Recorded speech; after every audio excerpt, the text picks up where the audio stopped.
Welcome to this episode of The Marriage Creative. We are a happy family with one really big story, and we want to help you grow, strengthen, and rekindle your marriage. Welcome back into The Marriage Creative. I'm Cale. Caleb. God. Yeah, I'm Caleb Nelson. And Carla. And we're here last minute. Sorry. Of course, you don't know that if you're listening, but it is last minute. So, yeah, it's been a crazy week this week. Mm-hmm. You were featured for this month as a guest blogger at the God My Girlfriend's stories group. And it's been busy with that, busy with work, especially for some reason. It's been real busy this week. I guess everybody got home from Easter and they wanted their hair done or something? Well, warm weather makes your hair grow faster, so it's just a lot of hair growth. Okay, well, thank goodness for that. It buys groceries. Yeah, that's right. Speaking of buying groceries and cutting hair, in an agreement, all in the same sentence, with that being our topic for this time through, years ago, I got a telephone call from Carla. It was in 2001. It had to have been somewhere like May or June, maybe July. It was before that, probably. I was in Charlotte, North Carolina, I was working out of Spartanburg, but I was in Charlotte installing a telephone system at a big business that totally, now that I think about it, they completely folded up before they ever opened. It was a NASCAR spinoff. Track or something. Anyway, they were putting this really big phone system into this really nice business park that they were moving into. And I was at Ruby Tuesdays with a guy named Kevin I was working with. And my phone rang, middle of the day, lunchtime, and Carla said, "I'm done. I'm leaving. I'm going right now to find me somewhere to work." And I'm like, "Hey, hang on a minute. I mean, we were newlyweds." She was building a business on the west side of town, and she shared a space with a lady, and it was just like your regular typical salon setup. But she had heard enough gossip that day, I guess, or something, and decided that she was finished, and she was going to open up her own shop. And she decided that all by herself. And well, you're right town. I got home that evening, and she had already found a $300,000 building. It's about 4,000 square foot. And well, back in those days, it was... You could buy a lot more for a lot less than now. Still $300,000. You know, now it'd be probably $1.2 million somewhere in there. Yeah, a lot different now. Yeah. Anyway, this was 2001, and we were very young. And so she pitched this idea to me that she was going to buy this building and open up a business in Spartanburg, unlike any that had been opened at that point where we live. Now, they were all over the country, but not in our town to the extent that you were planning to do it. And the crazy thing is, I was like, yeah, let's do it. Well, which was pretty atypical of me. Yeah. You first, I think you had a little bit of, are you crazy? Have you lost your mind? What are we going to do this with? How are we going to do it? It didn't last long, though. That didn't last long. No. Yeah, but so then we got in this place, and one thing led to another. In about 8 weeks, we had opened, which everyone said was impossible. But we were just like, man, we were determined. And we were we were in agreement. Completely in agreement. And we had definitely prayed about it, and God's blessing was on it because we had really submitted the whole idea to Him. And actually, it's so pivotal in where we are today, too, because the reason I left where I was at, and I was very open with you about that. I think that's why you caught the vision and were willing to, agree, was because not only was there what you just said, like a lot of gossip, but strife. It was, I said, never again will I ever work side by side with someone because I want to be able to talk to my client about personal things without having someone else eavesdrop, listen or comment and that was really why I opened a salon. It wasn't because I just wanted to own a salon. It was because I wanted my own space, because I wanted the confidentiality factor of talking with my clients and And I've maintained that since. Like Yeah, that's every shop we've done has been that way, always been my priority. which is not the typical model, and it costs you more right. because you're using your space different. But that had always, I mean, we still maintain that. But I think it's worth it. Oh yeah. But I'm just saying I think that helped, even now, just thinking about all the things that we've walked through, and I can't imagine talking about the things that I get the opportunity to talk to my clients about in a room full of people. It would just, Well, you wouldn't be able to. yeah, it would just, They would never open up. They would never allow themselves to be a part of that conversation. Because they're listening to somebody else and somebody else is listening to them and everybody's aware. yeah. So I just think it definitely set us on a whole different path way back then that we're still, In that model. yeah. Which is kind of crazy when you think about it, because as great a success as that was, and it was a great success. I mean, we went from zero to hero. I mean, it was nothing. It was busted and worn out. And by the time we opened in October of 2001, it was the prettiest place in town. It was the most sought after place. We were actually doing Fixer Upper before there was. We were so Fixer Upper, and and we didn't have a TV crew that cut the cameras off when all the extra help showed up. Yeah. No, we were there, dude. A lot of great stories we could share with you about that opportunity and that time, that just in that process of upfitting that building was just insane what the Lord did. But what I really wanted the reason I brought that up was because that was a tremendous success. I mean, it really was. To not only to work the financing and everything just worked out. I mean, it just did. And there's no coincidences. We know it was God. But as great and as awesome as that thing happened, I look back at another business idea you had that it took me a really long time to kind of even get my head around it. And then by the time I did, it was really too late. Mm-hmm. And we had no agreement in that venture. And basically all it did was wind up costing us a lot of money and a lot of headache. Well, what happened too, I think, is because you didn't see it as we weren't on the same page. Mm-hmm. So I always felt like I was trying to convince you of something, and that made it difficult for me. And then you just couldn't quite see it, catch the vision, whatever you want to say. So we were never moving in the same direction at the same speed. Yeah. Yeah. And two, while it was a fantastic idea and probably in different circumstances would have been very profitable, I remember at that time in our lives and our marriage that we had just come out of the big economic collapse. It was a very hard time.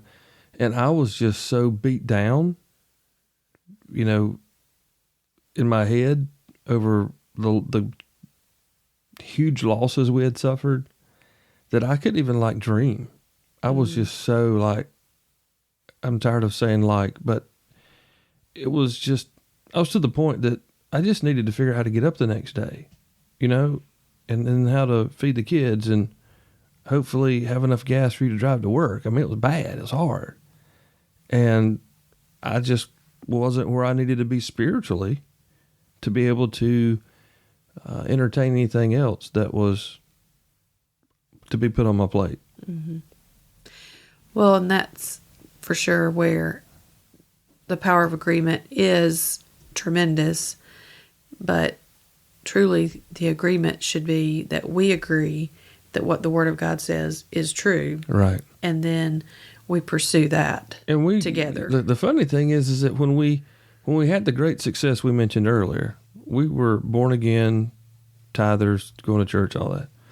A very young married couple.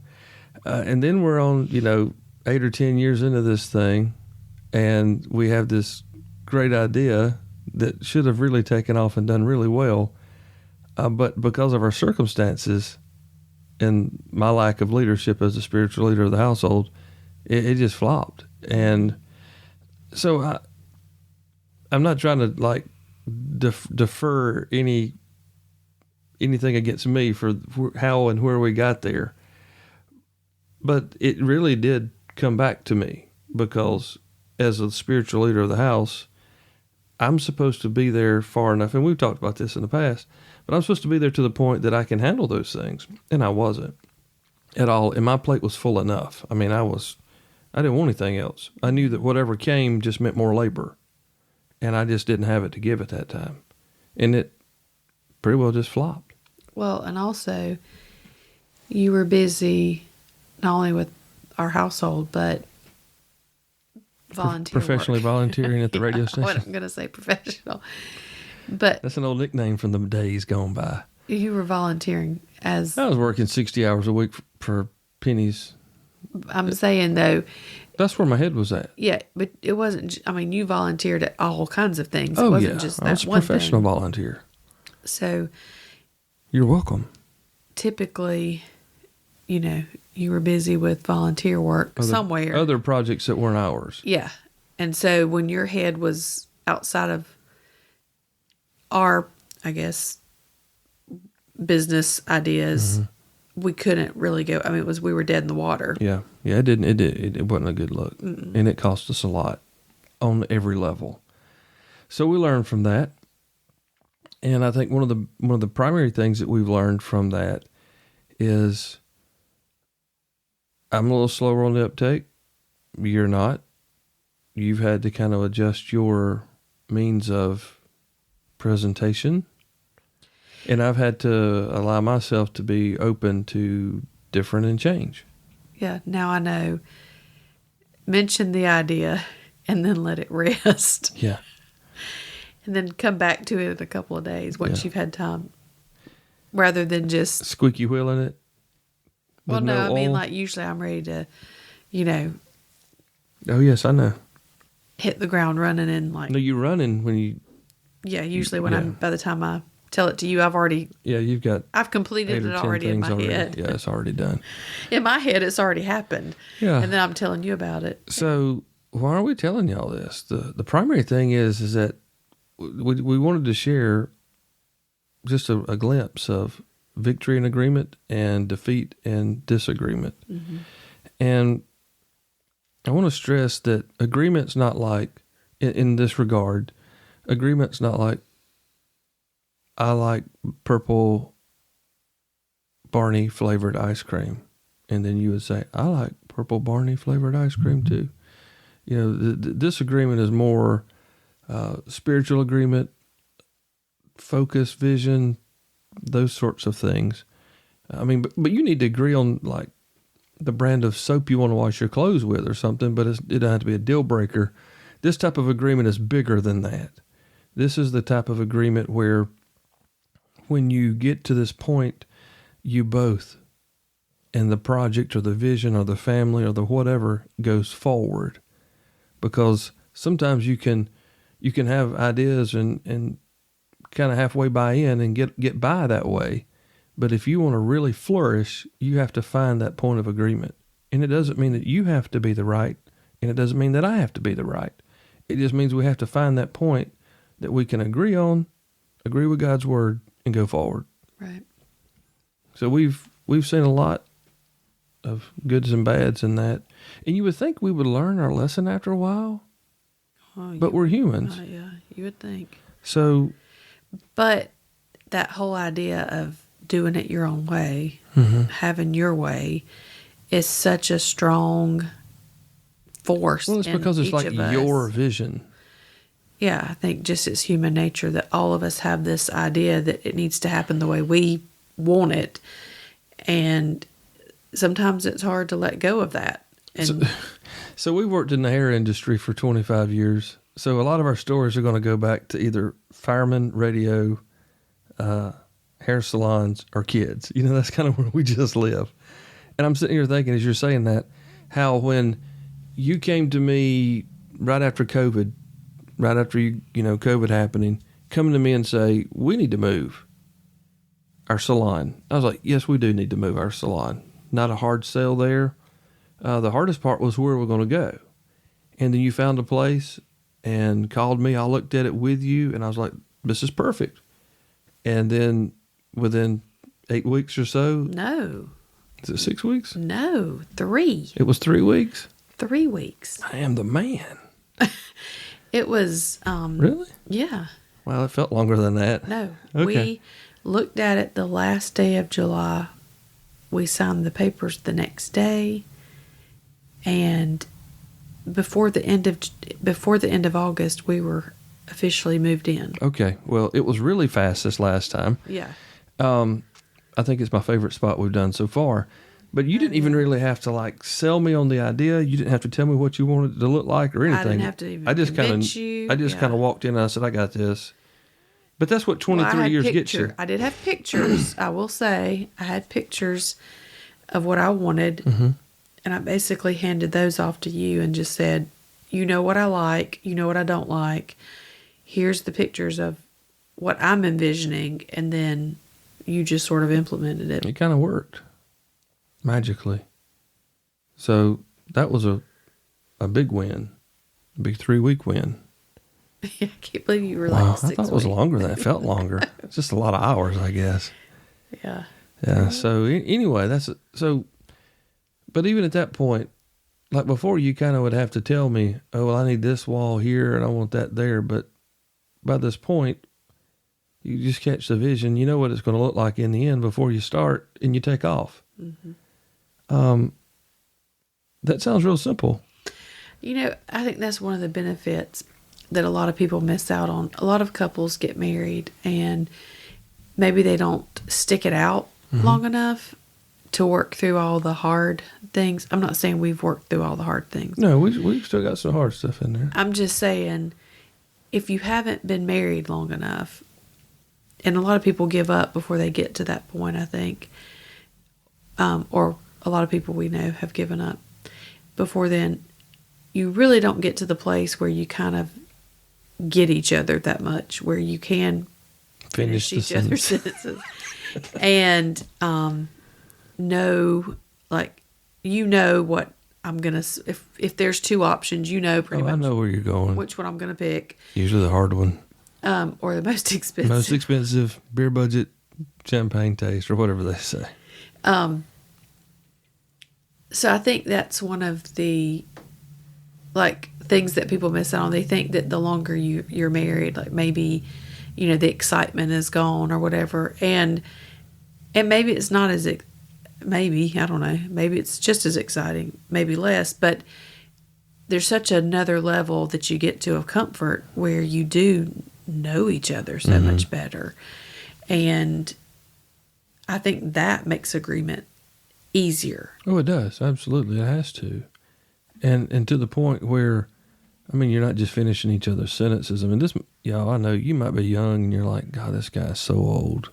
I don't really feel as old as I probably am, but the reality is the more time you spend with your spouse, the quality time, not sitting on the couch and both of you looking at a phone, or that's what they do now. Back in the day, it was you watching something on TV and I'm watching something on my laptop or whatever.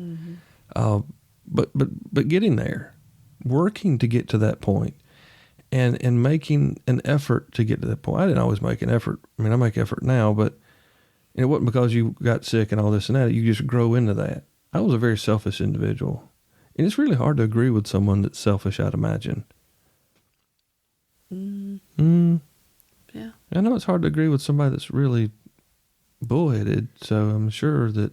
Stubborn. Yeah, stubborn, same thing.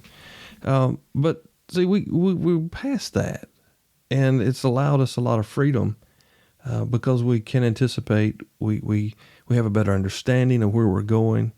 I think there's a lot of is it safety? Is that a good word to put there? There's a good confidence that you have when you can trust that other person, and that don't just come overnight. I mean, it's taken years to get there. It'll take you years to get there.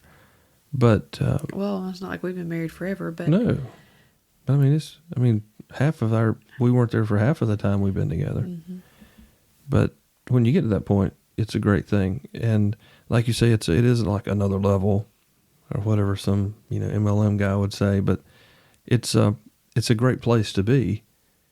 And I mean, at the same time, sometimes it cannot be the greatest place to be because you know what they're thinking and you know what it's about to cost you.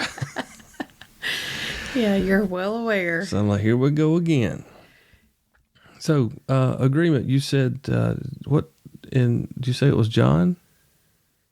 No, Mark 10. Mark 10. Okay, well, that's my brother's name. So they're leaving Cleve, and then they become one flesh. Mm-hmm. And that's kind of been one of our themes as well as we've traveled this journey. And that's more than just sexual intercourse. I mean, it's literal. I remember when you were sick and you were hemorrhaging, and it was hard for everybody, especially you.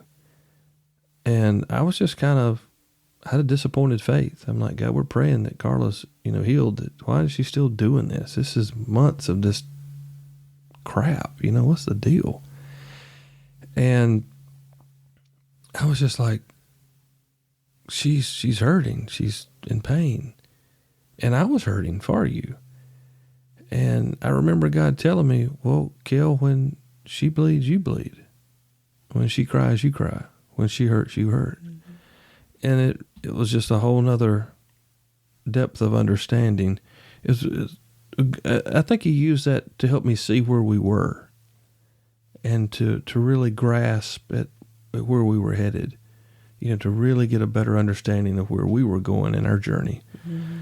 And not that I want everybody to have to experience that, don't get me wrong. No. I'm just saying it helped even focus more on the reality of where our family was at that moment. So agreement has been huge. Matter of fact, it's kind of funny when you think about it. Our very first marriage event we ever hosted was approximately a month before you went into the hospital. No, a month and a half before you went into the hospital. And our primary focus that whole time, that weekend, was agreement. And so we had this goofy Christmas sweater that we had found at Target. And it was 2 heads and 2 arms. It's like a shared sweater. What do you call that? Is that what you call it? I guess. I don't know what it was. 2 head, 2 neck openings, and an arm on each side. Arm on each side. And we use that as an opportunity. It's pretty comical. I wish we'd had it on video. It's probably pretty good. To show how you can't go 2 directions at one time. It just doesn't work. That's why the power of agreement is so necessary in a marriage. And any relationship, business, or whatever, you've got to have agreement to go forward. But here we are talking about marriage. So what are some of the things about agreement that even after that weekend, marriage thing, and then our journey through whatever, now when you think about agreement, what do you think about? I think about us coming into agreement that we want the same things. We see the same end result, end goal, that we are moving towards the same things at the same speed, that we for sure agree, most especially on our spiritual walk, that, not only are we both believers, but that we both are pursuing the things of God at the same time together. Mm-hmm. Not pushing or pulling each other. Trying to drag one or hold one back. Yeah, but truly being in step together, that we agree to pursue the things of God and to stand on the word, that his agreement with each other, agreement on his word, so that what he says is our truth. And that when we come into agreement with the word, I think that's just a whole nother level. So like you and I agree, or us, that's cool. That's our family. That's our marriage. But the agreement with the word is kind of like the cord of 3 strands is not easily broken. Right. Because it's a whole nother level of agreement. We've talked a lot about the beauty shop. You hate calling it that. Sorry, the salon and your clientele there. We've talked about the lack of agreement they've expressed to you that they live in and live with. If you can, let's just imagine that you're back in the shop and the conversation is you've discerned that it's a lack of agreement in the relationship, what are you going to speak to that? Not specifically that person and this person, but broadly, what would you speak to those folks or that lady that's in your chair to try to help at least encourage her in some way in the power of agreement and how to kind of begin that conversation in her household? Whew, that one, she needs to defer. Okay, a lot of people don't know what that means. Well, that's a hard one, especially hard for people like me who, when I have a vision and an idea, I'm very driven about it. So it's hard for me, especially if you don't immediately catch on or in the next week of 30 minutes talking to you about it. It's hard for me to let it go because I'm persistent. And so it's hard to defer and come under your headship when you're not there yet. I would say that's the hardest thing. So, but the most important thing is that we do allow our husbands to lead, even if it means that we have to lay some things down for a while or even permanently. Sometimes it is permanently. Sometimes things I've wanted, you're just like, no, that's not what the direction our family is going. And I mean, I can pray about it, but if it's and I mean, you're usually so open to my ideas. There are times though that you're like, you're crazy, that's not happening. But like 1 in 5,000. Well, I'm just saying it does happen. I do have some crazy ideas sometimes. But also if I start off at an extreme, then we meet in the middle. At least we both kind of get something out of it. Some part of what we wanted. But yeah, I think it's important as a woman, mm-hmm. or a wife, I should say, to defer to our husbands. And you've got scripture for that. Oh yeah, there's lots of word for that. Yeah. Maybe we'll bring that up one week. Put our cards up online. Yeah.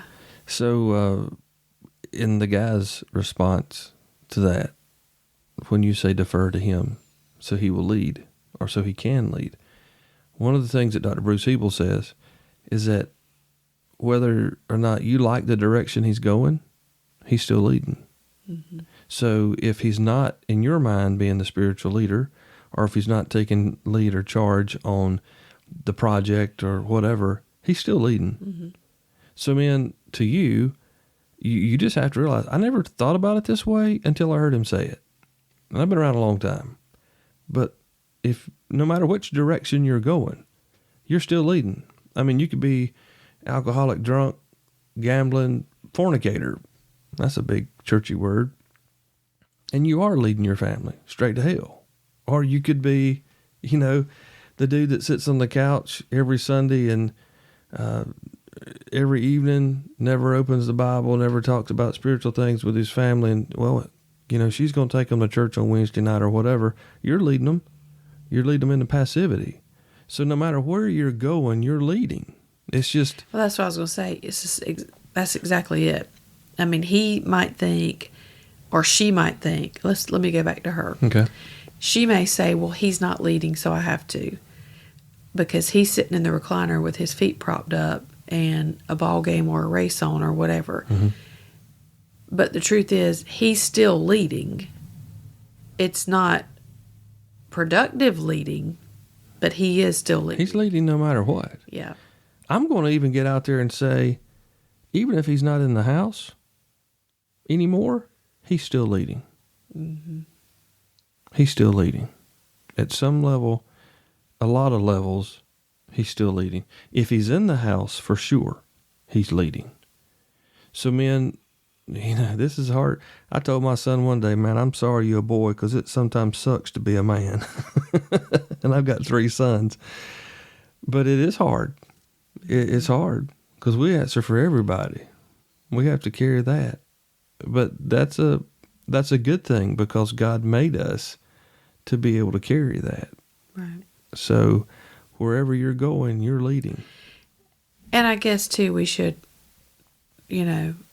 say, I mean, there are situations where there may be abuse or something. I'm not talking about defer in that situation. No, you're talking about I'm talking about in a healthy, general household leadership. yeah.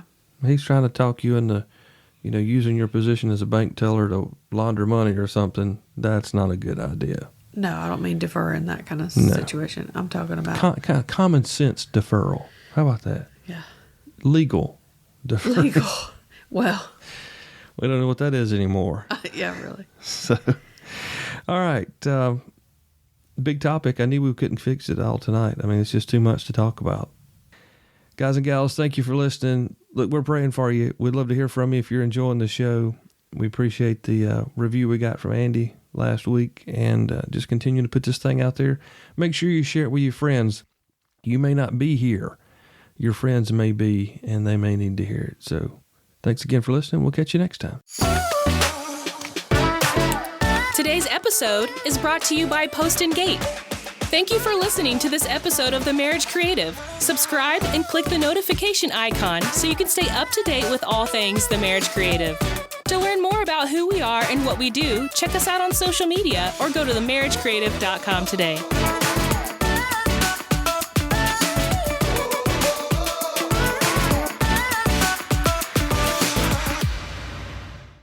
What about the power of agreement? Or puffs and goldfish. Puffs and goldfish. How do we get out of... Almost got out of a whole show, Carla. Thanks a lot. I messed up my name and I forgot the hashtag. So